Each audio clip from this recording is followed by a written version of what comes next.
Continuando con los hormigones especiales, ya habíamos hablado cuando habíamos dado las clases de cementos y de aditivos que existen ciertos aditivos y en algunos casos ciertos cementos que dan lo que es un comportamiento de contracción compensada. ¿Qué significa? Fíjense, estos ensayos en Italia a la derecha, que la curva azul abajo indica una contracción del hormigón convencional. Eso que está en negativo es que se contrae mucho más al inicio, hasta los 30 días, fíjense, y luego se vuelve, no podemos decir asintótico, pero a partir de los 3 o 4, a partir de los 3 meses ya se vuelve casi horizontal. Eso sería una contracción típica de un hormigón ante determinado ambiente. Un hormigón con contracción compensada, que se puede obtener, como les digo, mediante cemento expansivo controlado o mediante aditivos que compensan esta contracción, lo que hacen es una leve expansión por diferentes mecanismos. Algunos son en base a alúmina, como etringita, otros son en base a calcio. No viene al caso mucho, pero esa expansión se calcula en función de las necesidades de la obra para que luego se contrae menos realmente, pero termina quedando casi precomprimido. A veces no es que queda justo en cero como en este gráfico, pero básicamente tiene una precompresión y luego la contracción es menor, con lo cual es una mezcla entre algo expansivo y algo de una contracción compensada. Es muy importante tener aditivos que sean compatibles con los aglomerantes y hacer ensayos. Hay ensayos de contracción que se realizan similares a los de durabilidad, nada más que se hacen con diferentes mezclas expansivas y con una barra de acero dentro del molde corrugada, una varilla corrugada para eh, ver la restricción a estas deformaciones. Y estas pequeñas expansiones se hacen durante el proceso, antes y durante el proceso de fragüe, y siempre todos estos pisos tienen que ir acompañados por algún buen diseño de armaduras, por lo que es postensado y por no un diseño tan simplificado como un piso industrial. ¿Cuál es el objeto? Reducir el riesgo de fisuración y hacer paños, losas hormigonadas en el día con mayor espaciamiento de juntas. Ya vimos y ya rindieron ustedes que los espaciamientos entre juntas convencionales son de 4 metros y medio o 3 metros y medio en pisos industriales. Con esto se pueden llegar a hacer en la misma jornada hormigonado losas de hasta 40 por 40 metros, con lo cual es muy importante hacer un buen diseño y ensayos de compatibilidad con todos los materiales locales, porque si no, voy a hacer una losa de 30 por 30 y si se me fisura por no hacer juntas, bueno, sería todo un problema. ¿Por qué no hacer juntas? Porque la junta en ciertas industrias que tienen, por ejemplo, ejes muy precisos, industria robótica como la automotriz, que cuesta mucho lo que es el mantenimiento porque circulan vehículos muy pesados con ruedas macizas que suelen dañar las juntas. Bueno, se reducen los costos de mantenimiento por más que el costo inicial de este hormigón, por supuesto, es mucho más caro que un hormigón convencional. Acá tienen ejemplos de algunas obras. En Mendoza no tengo noción que haya experiencia, sí en Buenos Aires, en Rosario, se pueden hacer paños de 20 por 20, 40 por 40, que es lo que alcance a tirar el constructor de pisos en la jornada. ¿Qué quiere decir? Que no se hacen, o sea, lo que se hace en el día se puede hacer sin juntas, no puedo hacer 2 días seguidos, por decirlo de alguna manera, y ahí sí va lo que es una junta constructiva, con pasadores, bien hecha por supuesto, pero es muy importante los procesos constructivos y es muy relevante acá lo que es el curado para evitar lo que es una pérdida de agua inicial y para potenciar lo que es este fenómeno expansivo, con lo cual el curado acá es mucho más crítico que en un hormigón convencional, ya que si no, imagínense lo que podría pasar con patologías como era la B.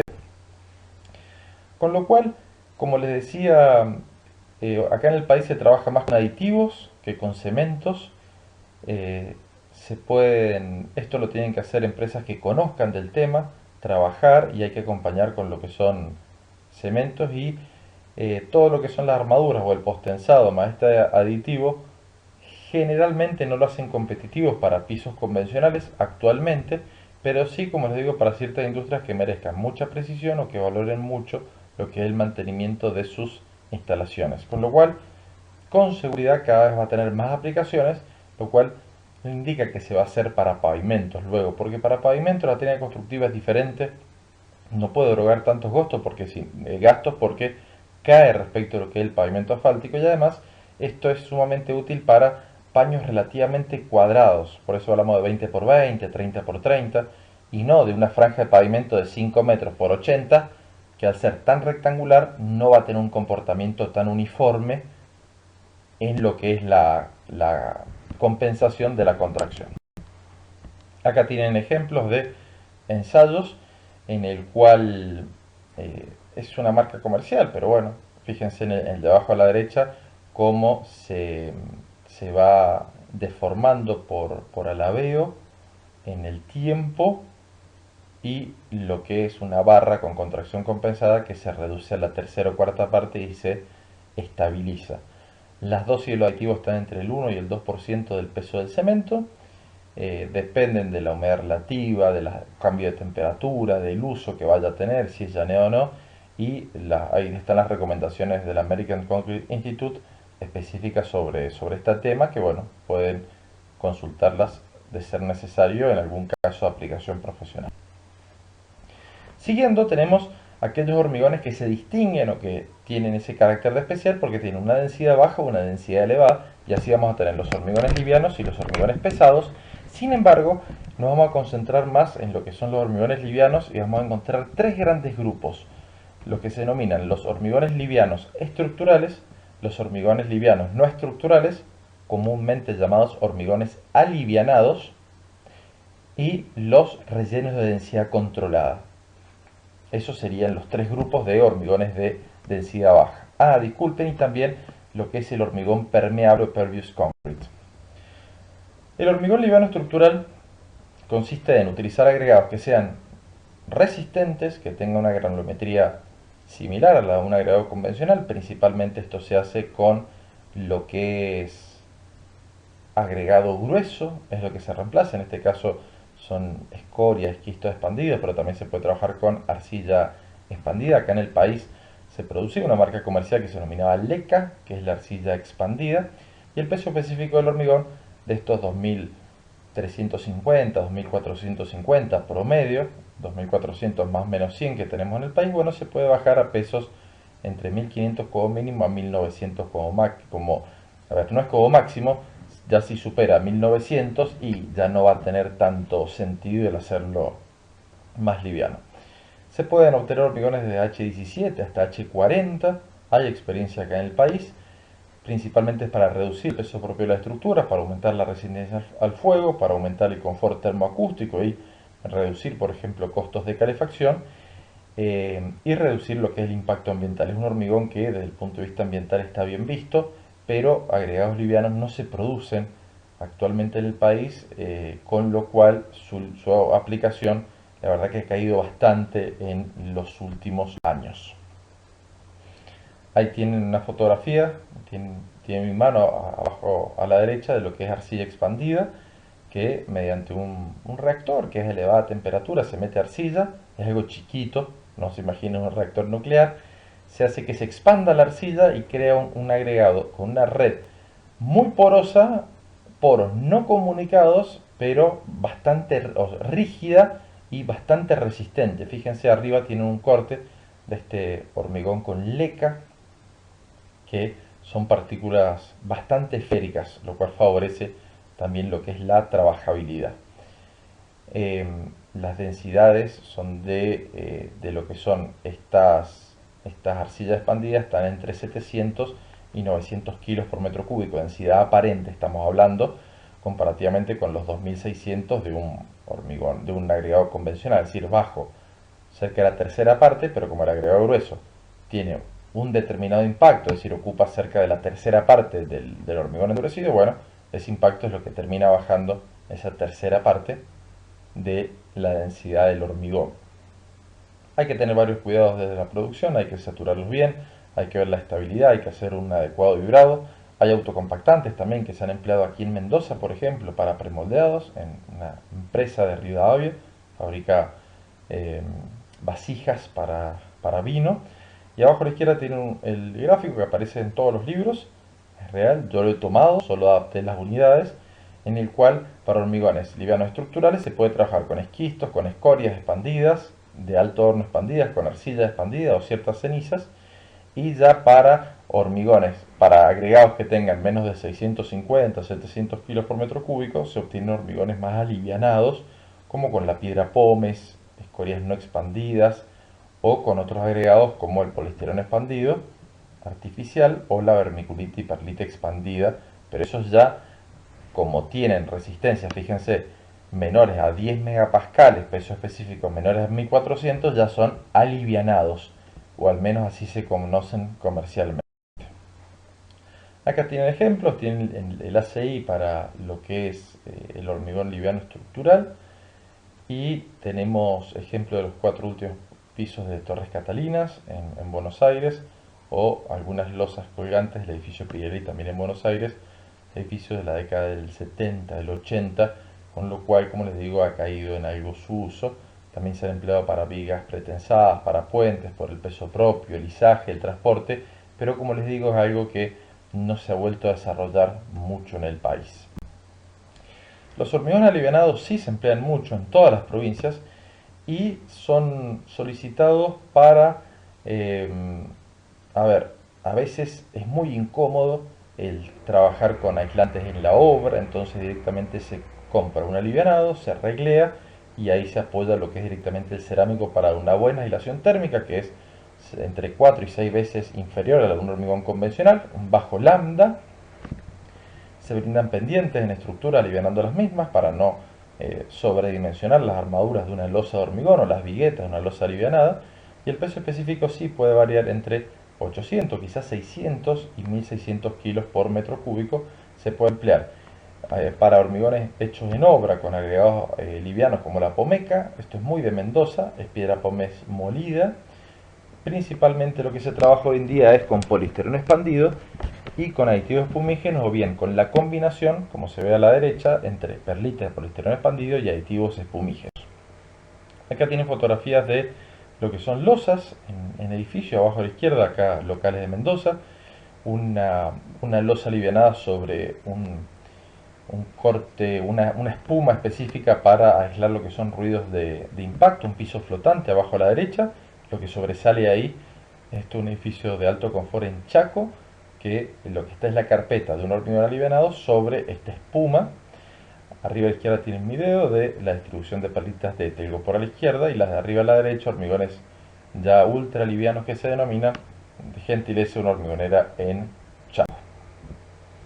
Con lo cual el aspecto del hormigón fresco es parecido a un hormigón convencional, pero se ve como más espumoso, es decir, de lejos parece parecido, pero de cerca se ve como una espuma cuando tiene aditivo espumígeno y perlitas de poliestireno expandido, y cuando se baja mucho la densidad ya empiezan a aflorar un poco las perlitas de poliestireno expandido. Mientras menos densidad tenga, menos resistencia.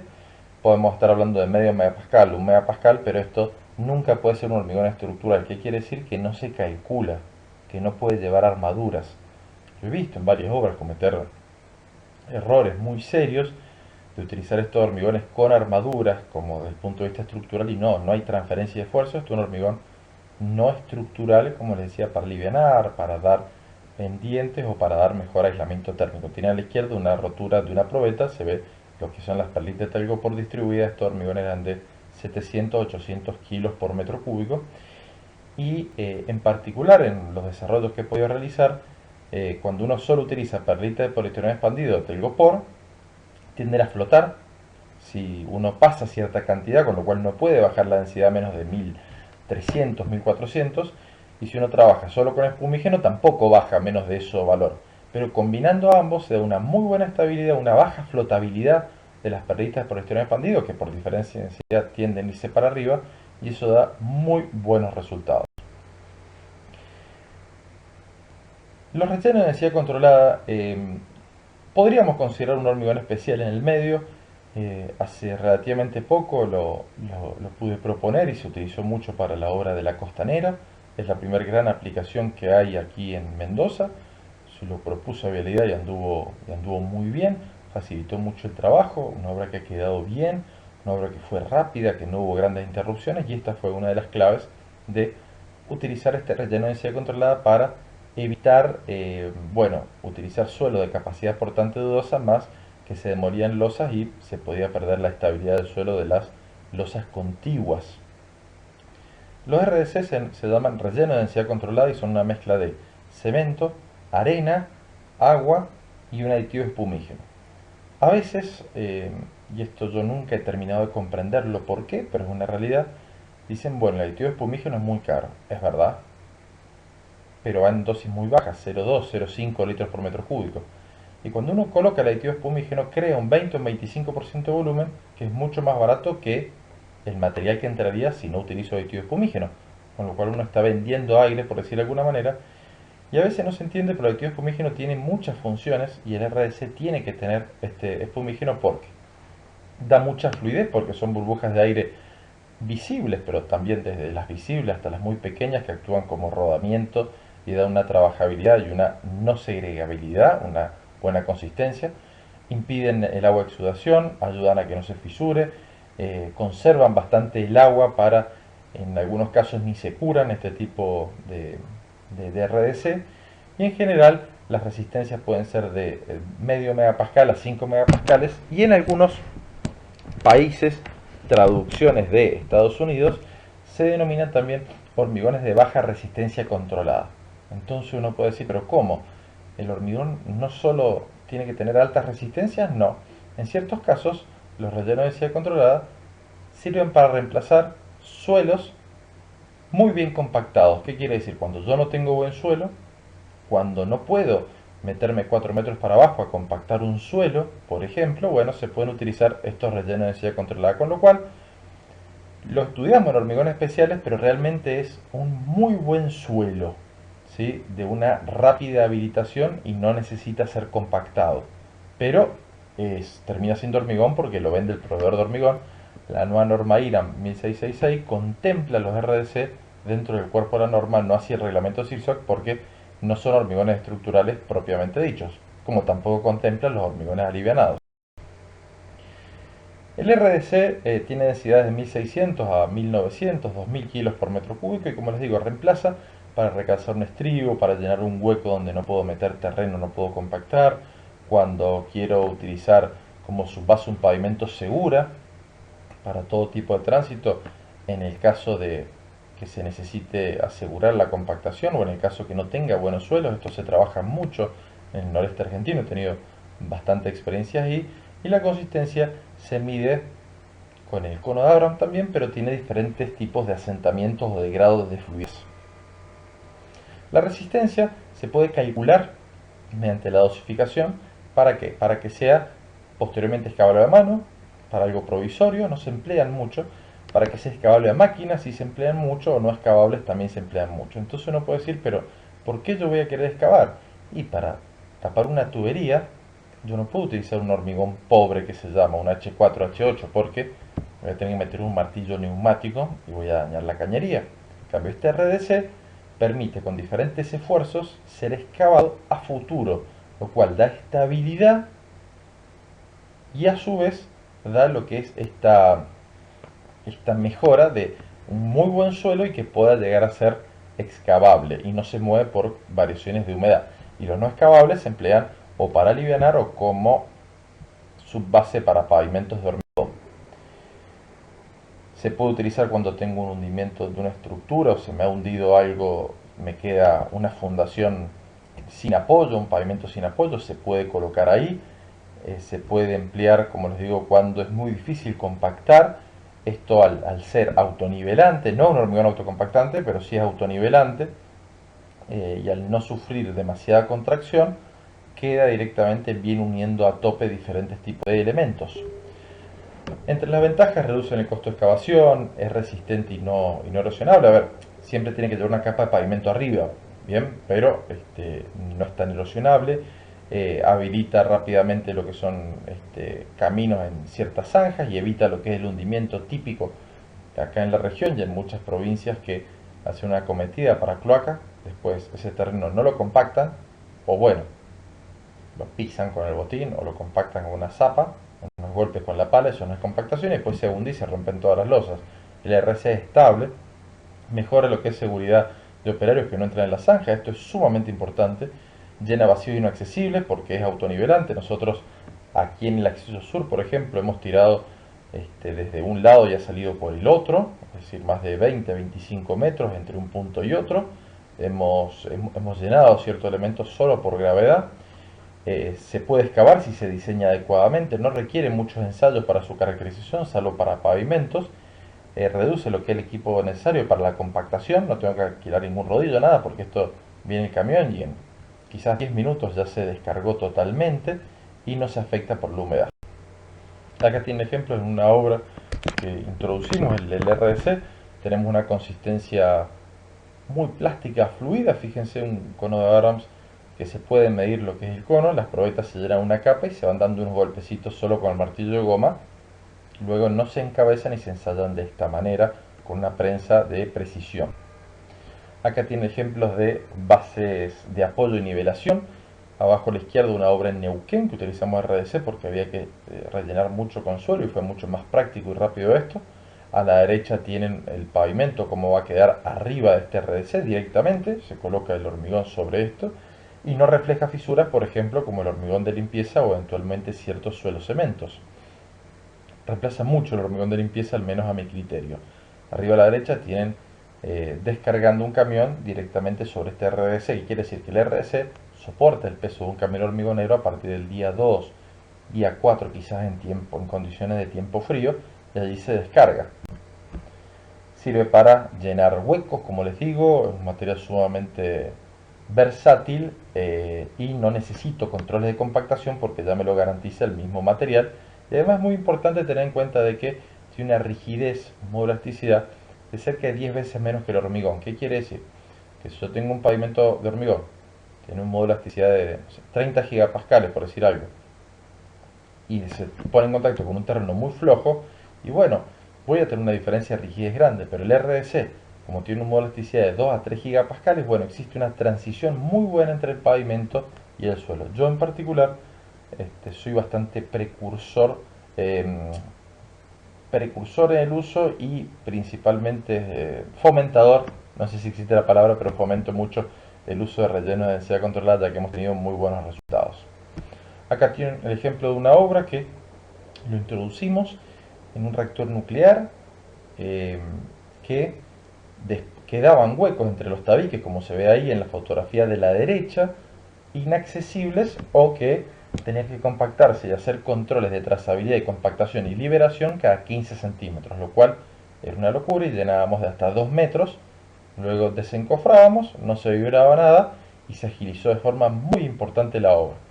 Entonces, vuelta a lo que hablábamos con hormigón autocompactante. Si yo digo, ¿y cuánto sale un metro cúbico de RDC?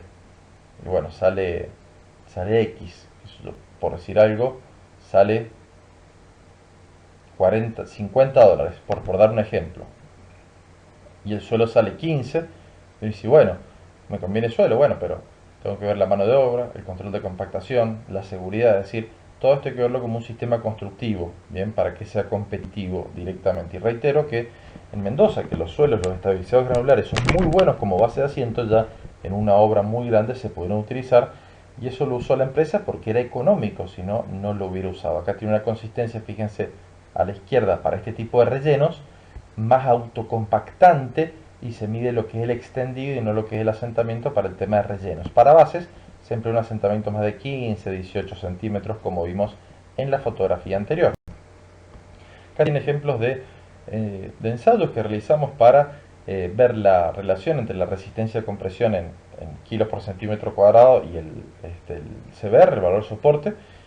Lo van a ver en mecánica de suelos, pero ya con resistencias de 1 megapascal, de 10 kilos por centímetro cuadrado, ya tengo un CBR más de 100, o sea, cualquier RS ya tiene una muy buena capacidad de soporte, y tienen lo que son ensayos de resistencia a la penetración Proctor también para diferentes resistencias. Esos ensayos los realicé yo en algún momento.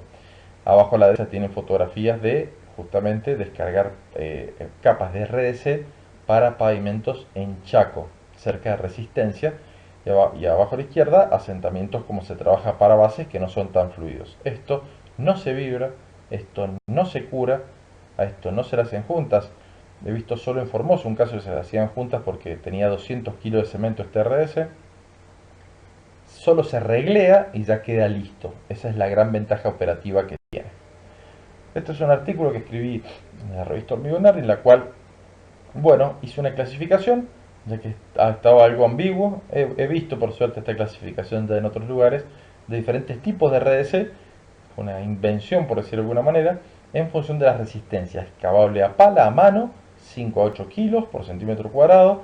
Excavables con medios mecánicos, de 9 a 13 kilos por centímetro cuadrado, es decir, 0,9 a 1,3 megapascales.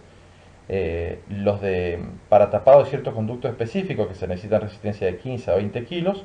Luego los que se necesitan principalmente para obras de vialidad, resistencias de cerca de 2,5 3 megapascales.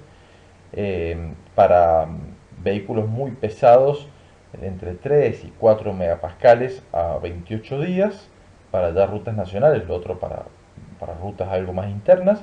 Y los que tienen resistencia de más de 4 megapascales es raro utilizarlos, y por, por la esencia del RC ya no existe este tipo de materiales, porque ya dejan de ser un RC y ya no podrían tener tantos poros, pasa a ser un casi hormigón, un suelo cemento, con lo cual básicamente resistencias más elevadas ya no se corresponden a este material. Ya hemos dicho que se definen en Estados Unidos como hormigones de baja resistencia controlada. Y ahí tienen, desde esta clasificación que puse de RDC tipo 1 a 5, los contenidos de cemento aproximados que se suelen utilizar. Esto solo para tener, si necesitan alguna especificación, porque es medio ambiguo este tema en la bibliografía y no hay demasiado. Acá tienen ejemplos de medición de temperatura, medición de consistencia extendido, medición de lo que es el asentamiento. Por ejemplo, el del medio es más apto para rellenos, el de la derecha para bases de pavimentos. Depende del uso, se puede ablandar con agua, porque si uno ablanda con agua, el agua la expulsa solo en estado fresco. Es un hormigón que justamente, este mortero especial, lleva aire justamente para este tipo de propiedades.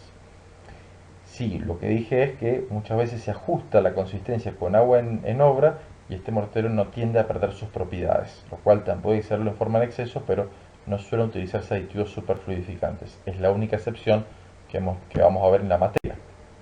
Y en estado endurecido me tienen ahí haciendo un ensayado de penetración Proctor, a la izquierda lo que es el ensayado de las probetas sin encabezado, y algunos ensayos que hicimos para determinar el módulo de elasticidad, como se ve a la derecha, sobre probetas de RDC, como les digo, sin encabezado, porque el encabezado con neopreno no es factible para estas resistencias tan bajas. Siguiendo con las densidades bajas, tenemos el Pervious Concrete, hormigón permeable, que es un hormigón que tiene poco o nula cantidad de arena y sirve principalmente para pavimentos que tengan un adecuado drenaje inferior. Vamos a continuar, para que queden en partes iguales, en la próxima presentación con este hormigón.